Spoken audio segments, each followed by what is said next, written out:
शेतकरी मित्रांनो, बघू शकता आपला कांदा 2.25 महिने झालेले आहे लावून करून. त्या कांद्याची साईज कशी आहे, एक नंबर कांद्याची साईज आहे. पातीत रग बाग किती आहे, गाणा बाग असा आहे आपला.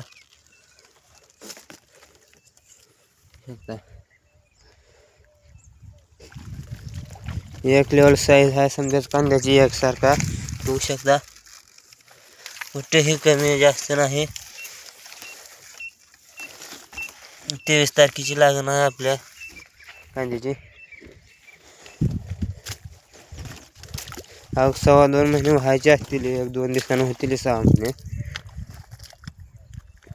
पातीत रग बाग किती आहे, पातीची उंची बाग किती आहे, गुडघ्याच्या वर आहे उंची. तुम्ही 2.5 ते 3 फूट उंची आहे आपल्या पातीची. बघू शकता कांद्याची साईज कशी आहे. असेच व्हिडिओ पाहण्यासाठी आपल्या चॅनलला सबस्क्राईब करा.